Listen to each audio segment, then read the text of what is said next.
Welcome back to Driftwood Stories, where cobblestone lanes vanish into snow and the glow of candlelight spills from windows like a whispered promise. Tonight we share a quiet tale of thread and leather, of winter and wonder, and of kindness that stirs in the stillest hours. In a village wrapped in frost and old stone, a weary shoemaker leaves his tools by the fire, with little more than hope to keep him warm. But as stars wheel overhead, tiny hands set to work where no eyes can see, stitching, shaping, giving. This is a story not of grand spells or golden crowns, but of soft-hearted helpers and the simple, shining magic of being seen. So tuck yourself in, draw the blanket close, and rest beside the fire's gentle glow. The elves are already at the workbench. Chapter 1. A Candle in the Window. There once lived a shoemaker in a crooked little house on the edge of a quiet village. The house leaned ever so slightly to one side, as if bowing to the hills beyond. Its windows fogged in winter, and ivy crept up the stones in spring. Smoke curled gently from the chimney, and a bell above the door gave the softest ring when opened, as if even it preferred not to disturb the peace within. Inside, the workshop smelled of leather and linden soap. Wooden shelves lined the walls, each filled with shoes in varying stages, some waiting for soles, others for laces, and many simply waiting for someone who could afford them. The shoemaker was a man of few words. His name was known in the village, not for wealth or wit, but for the care he put into every stitch. He made boots that did not pinch, slippers that whispered on stone floors, and sandals light enough to forget. But this winter had been cruel. The ground froze early, and snow arrived before the last leaves had fallen. Roads became silent.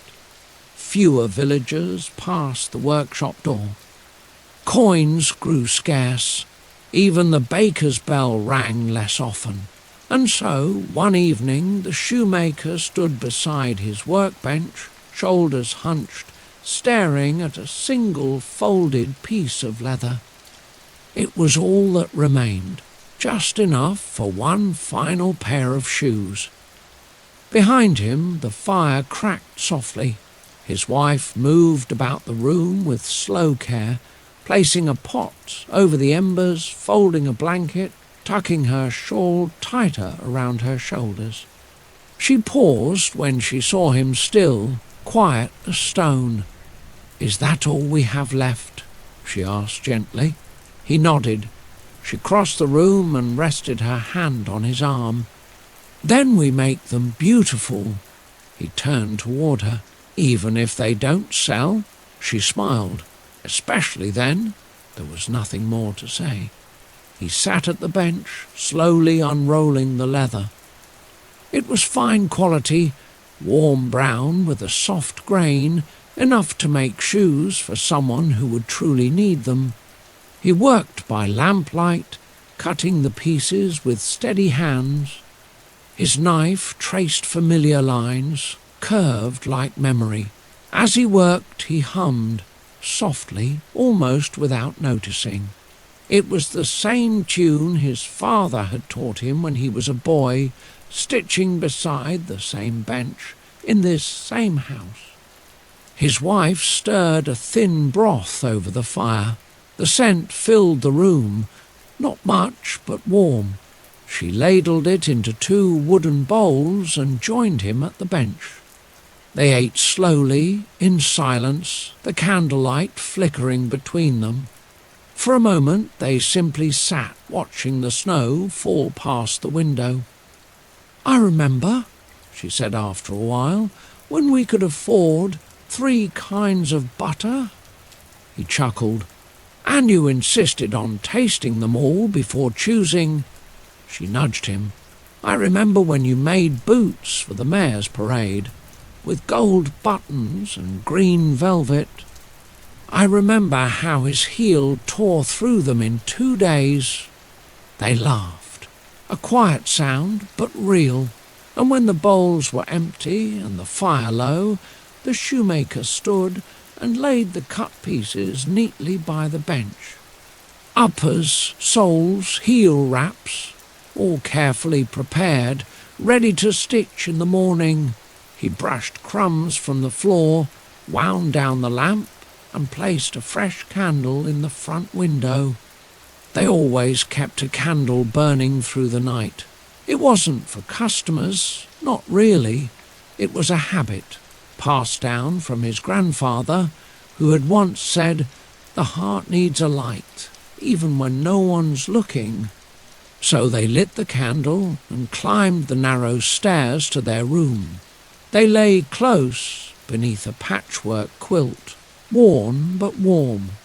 The shoemaker held his wife's hand as snow whispered against the glass. Their bellies were not full, but their hearts were not bitter. They had still each other, and that counted for something. Below, the candle flickered gently in the dark. And deeper still, in the quiet hours when the house breathed like a sleeping thing, a change began, soft as moth wings, quick as whiskers, barely a sound. A rustle, a tap. Tiny feet, smaller than a thimble, pattered across the workshop floor. From a shadowed corner crept 2 figures no taller than teacups, wrapped in cobweb cloaks, their eyes bright with mischief and magic. They tiptoed across the room, climbed the leg of the workbench, and examined the leather with approving nods. Without a word, they set to work. Needles gleamed. Threads danced, pieces folded and curved with uncanny precision.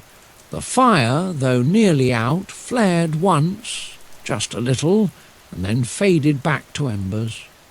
By the time the candle guttered in the window and the first grey breath of morning rose, the bench was no longer bare.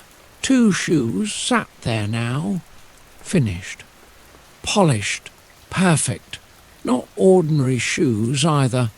These were finer than anything the shoemaker had ever made, or could have made, the stitching so small it was nearly invisible.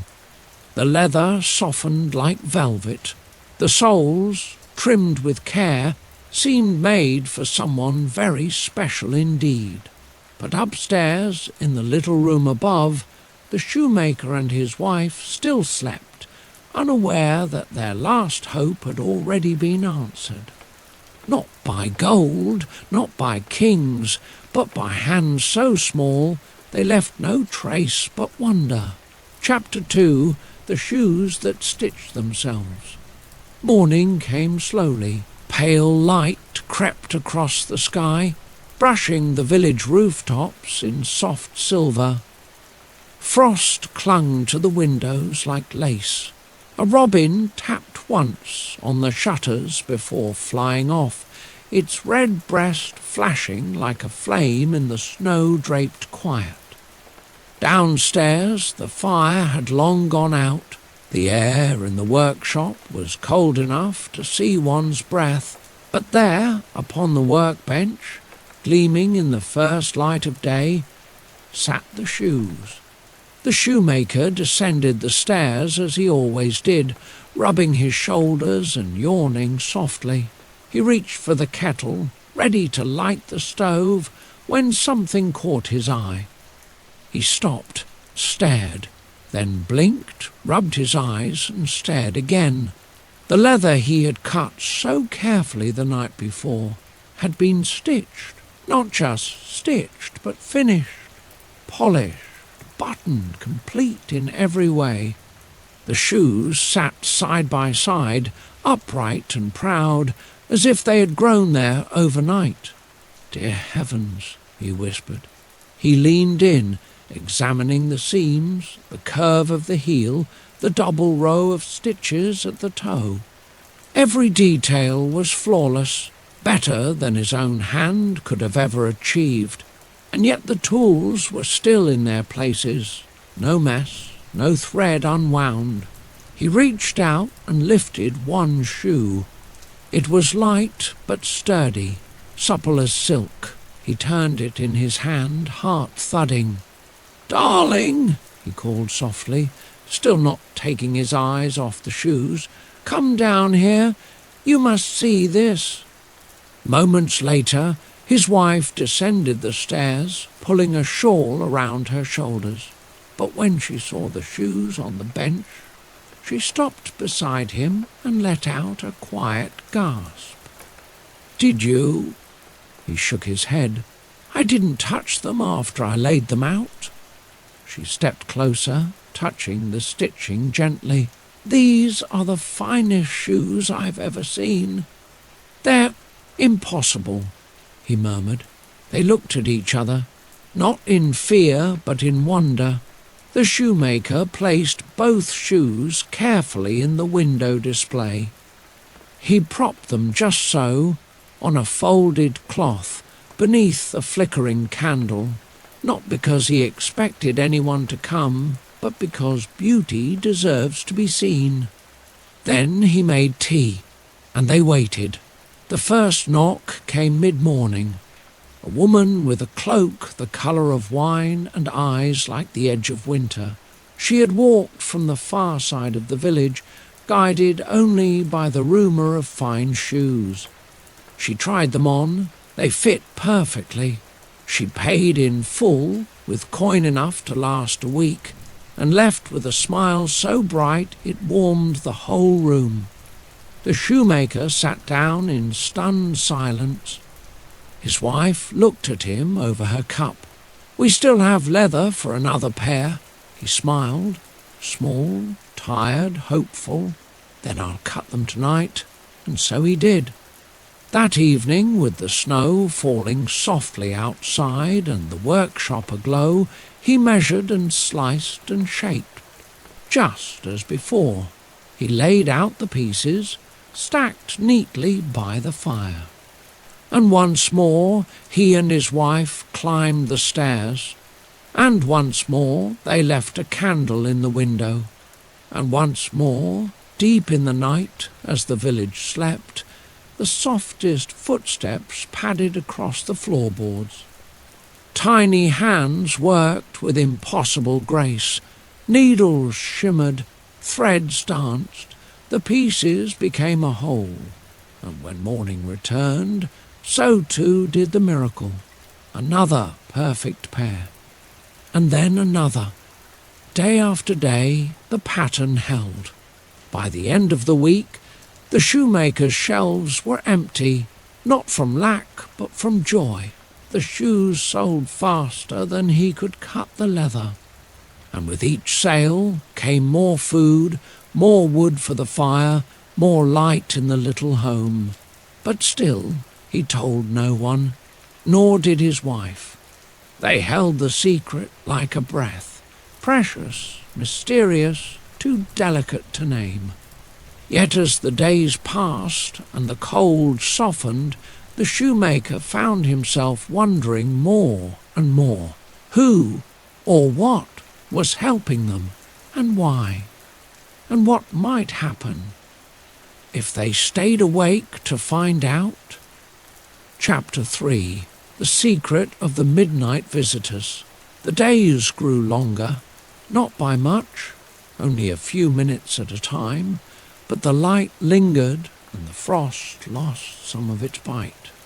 Smoke rose earlier from chimneys, and once or twice the shoemaker swore he heard birdsong, faint and uncertain, like spring still dreaming behind the clouds.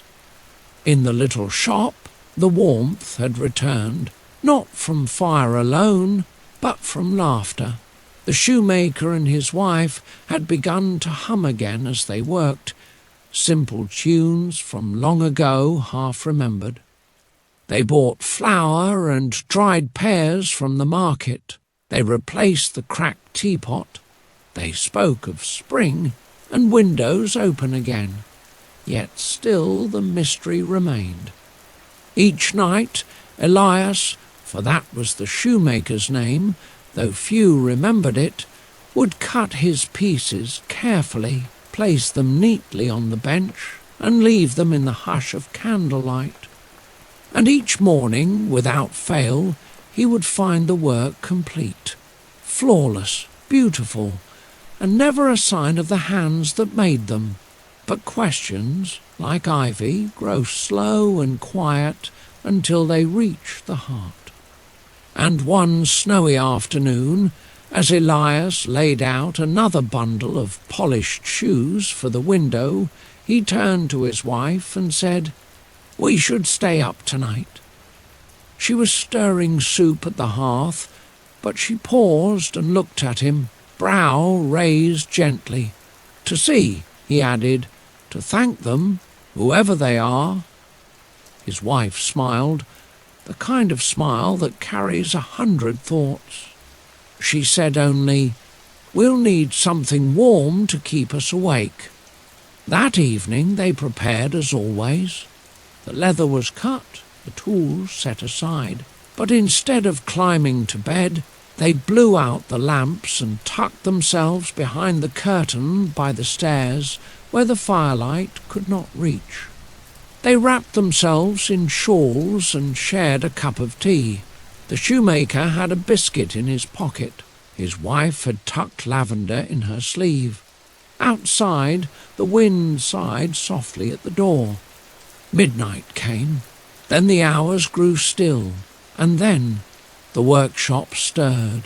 A low creak, a tiny thump, a flutter like leaves in autumn, and out from beneath the floorboards, through a gap behind the cupboard, came two of the smallest beings the shoemaker had ever seen. Elves, not fairy tale creatures of wings and wands, but real flesh and thread folk. They were no taller than a loaf of bread, wrapped in patchwork tunics of petal and leaf, their hair wild as thistledown. Their eyes gleamed in the firelight, wide, clever, kind. They moved fast.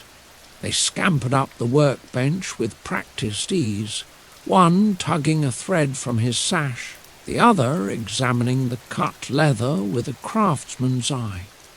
They didn't speak, but they hummed, a tune without words, simple and bright, and they worked. Their hands flew, stitching, folding, pressing. One stood on a spool of thread to reach the heel. The other used a thimble like a boot mould. Their fingers danced, quick as thought. The shoemaker and his wife watched from behind the curtain, hardly breathing. At last, when the shoes were complete and gleaming, the elves looked at each other, nodded once, and vanished, gone as quickly as they had come, back through the crack in the wall and into silence. Elias turned to his wife. Her eyes were shining. "They have no shoes," she whispered. He nodded. "And their clothes are worn thin." She pressed her hands together, thinking. "They've given us so much, and asked for nothing." The shoemaker's voice was quiet, full of awe. "They've saved us." And as dawn began to tint the edge of the sky with soft grey light, a new idea took root in their hearts. An idea stitched not with thread, but with gratitude. They would not call out, they would not try to speak, but they would answer in the only way they knew how, with care, with craft, and with kindness returned. Chapter 4. A gift for the elves. The shoemaker and his wife did not speak of their plan aloud. They simply set about it with the same quiet devotion they had always given to their work, except now their work was not for sale. It was a gift. That morning, with the golden light of day spilling across the frost-rimmed windows, Elias carefully set aside his usual tools and reached for something softer, a roll of moss-green wool, wrapped in paper and tucked at the back of the cupboard. It had been meant for a coat once. Long ago, he unfolded it with gentle hands. His wife brought down a tin of buttons, mismatched, precious. She chose 2 pairs, small and shining.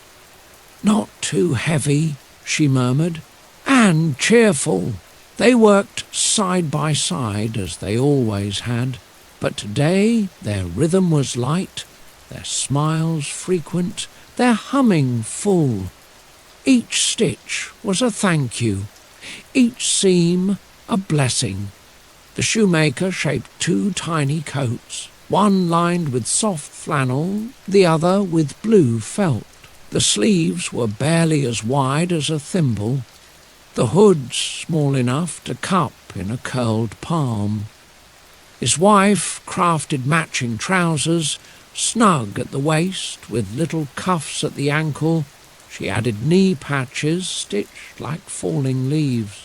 For their feet, the shoemaker made shoes, not grand but sturdy. Brown leather for one, black for the other. He added fine soles, lined with rabbit wool. They gleamed when polished, just like his best pairs. "And they'll need shirts," said his wife, opening the drawer where she kept scraps of linen and lace. She stitched 2, cream-coloured, with tiny collars and shell buttons no bigger than raindrops. She embroidered a single gold star inside each hem, though she told no one why.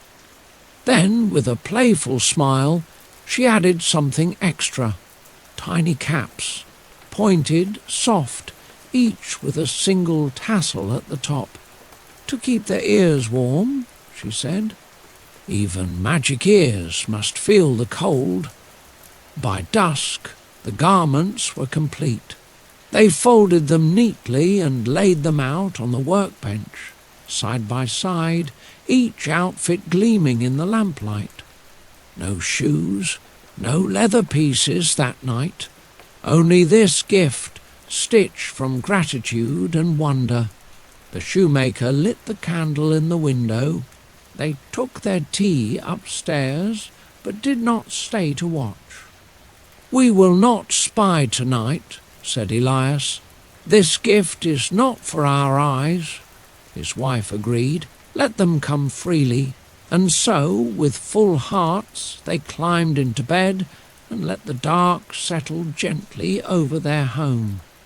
Below, the candle glowed. The fire whispered low, and just after midnight the workshop stirred once more. The floor creaked, just faintly, and from the same hidden corner came 2 small shapes. The elves emerged slowly, blinking as they saw the workbench, not scattered with tasks as usual, but instead laid with folded cloth, polished leather, and tiny gleaming buttons. They climbed up in silence, and then they saw coats, trousers, shirts, shoes, all made for them. One elf reached for a sleeve and brushed the fabric between 2 fingers. The other lifted a shoe, light as a leaf. They turned to each other, wide-eyed. Then, together, they began to dress. The coats fit perfectly, the shirts smooth and warm. The shoes, oh, the shoes! They tapped their toes and spun once in place, grinning. And when the last button was fastened, the last tassel adjusted, they looked around the room and bowed, deeply, to the air, to the walls, to the warmth that had remembered them, and then, without a word, they leapt down from the bench, twirled once by the fire, and vanished back into the dark. When morning came, the shoemaker and his wife found the workbench empty. The candle had burned low, the clothes were gone, but something remained, not shoes, not coin, but the feeling of joy, rich and full and quiet. They sat at the bench for a while, holding hands. "They will not return," said the wife softly. "No," Elias agreed, "their task is done, and so is ours." But neither was sad, because they had given back, and that, in its way, was enough. The days passed. Spring came in fits and starts, a robin here, a thawed puddle there. Orders began to increase, boots for gardeners, slippers for old men, dancing shoes for a bride-to-be. But never again did the shoemaker find his work completed overnight, and that was all right, because something had changed. The work felt lighter, the stitches neater, the customers kinder. One morning a parcel arrived at the door, wrapped in brown paper, tied with twine. No name, no note. Inside, 2 jars of blackberry jam, and a tiny silver thimble. The wife smiled. "They've not forgotten." The shoemaker laughed. "Nor will we." That spring he planted wildflowers outside the workshop window. His wife painted the shop sign anew.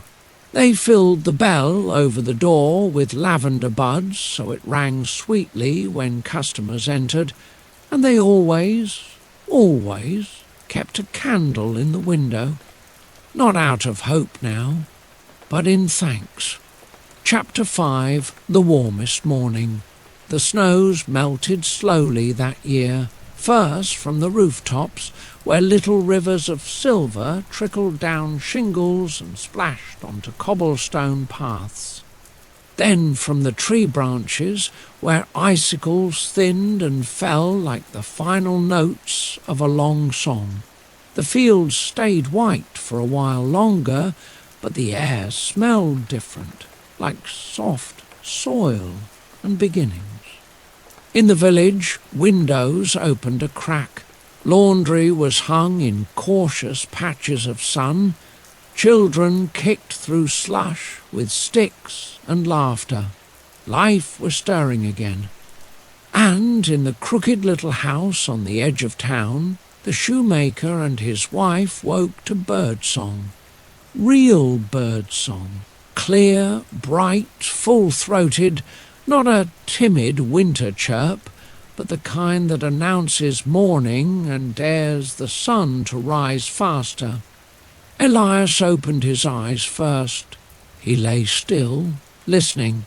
It had been months since they'd heard such sound, and in its way it felt like a blessing.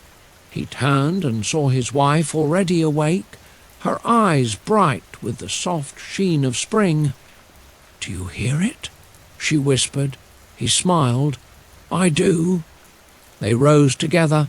No rush, no panic, just the slow, familiar stretch of joints and a yawn by the hearth. Downstairs the fire had gone out, but the light was strong, streaming through the windows like golden silk. Dust motes danced in the beams. The candle in the front window had burned low again, a puddle of wax clinging to its base. The shoemaker cleaned it gently, then lit a fresh one. Habit, yes, but more than that. A ritual, a promise. As the kettle began to sing, he stepped outside for the first time in days.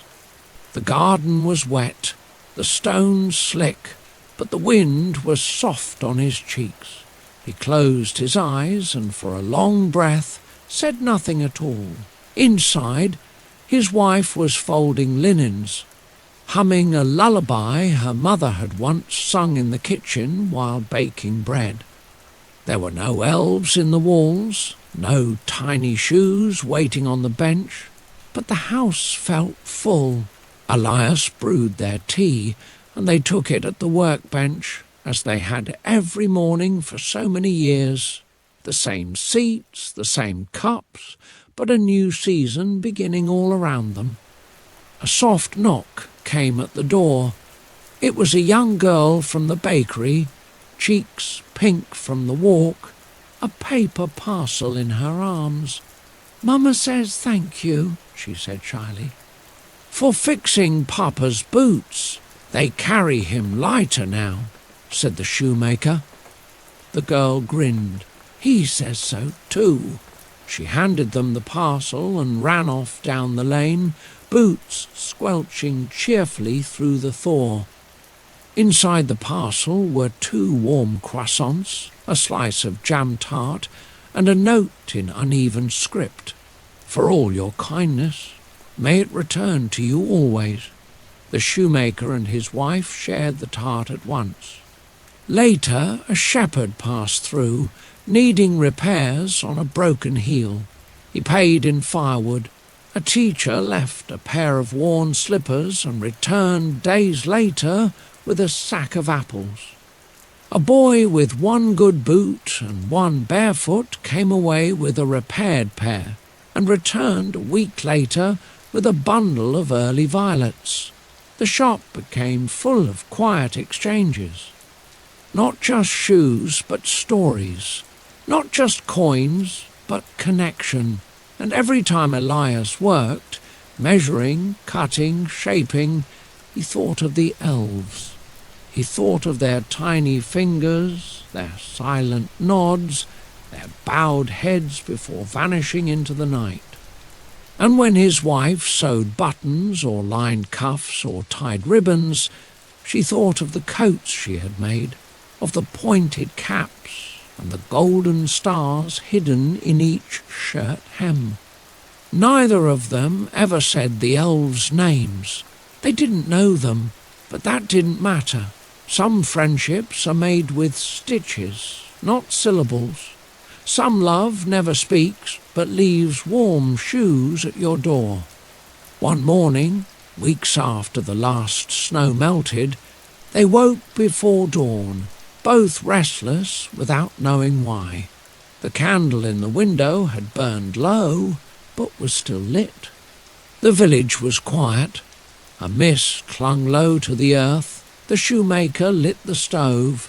His wife stirred honey into their tea, and then they heard it. A knock, not at the front door, but at the back, the one almost never used, where the wild roses grew thick in summer and the moss was soft beneath the step. They looked at each other. The shoemaker rose. He opened the door, and there, on the worn stone step, lay a bundle, wrapped in green cloth, tied with thread as fine as spider silk. No footsteps in the dew, no rustling in the hedge, only the bundle, small and neat, as if placed there by the morning itself. He picked it up carefully, as if it might vanish. Inside, folded with care, were 2 tiny cloaks, one of moss and bark, the other of feather and flax, both newly sewn, both untouched by human hand, and tucked between them, wrapped in dried lavender, was a note, a single line in a language they did not know, yet somehow understood. "Thank you for seeing us." The shoemaker's wife touched the thread, eyes shining. She held the cloaks to her chest for a long time before gently laying them back inside the wrapping. They placed the bundle on the high shelf above the hearth, not to be used, but to be remembered. That afternoon, Elias carved a tiny bird from the heart of an old oak branch. His wife stitched a small pouch to hold it. They hung it beside the door, where it would chime in the breeze, a blessing, a thank you, a story carried forward. In the seasons that followed, the village slowly changed, not by magic, but by kindness. People remembered what it meant to look after one another, to give when you could, to mend what was worn. And in that crooked little house with ivy on the wall and soft bread on the table, the shoemaker and his wife grew older, never rich, never grand, but surrounded by love. They worked each day and rested each night, and always, always left the candle burning. And some nights, just sometimes, when the wind blew a certain way, they could hear a rustle behind the cupboard, a laugh no louder than a button click, a footstep no heavier than a teacup, and they would smile and sleep a little warmer. For they knew the truth they never told, that kindness never disappears. It may grow small, it may go quiet, but it never, ever leaves.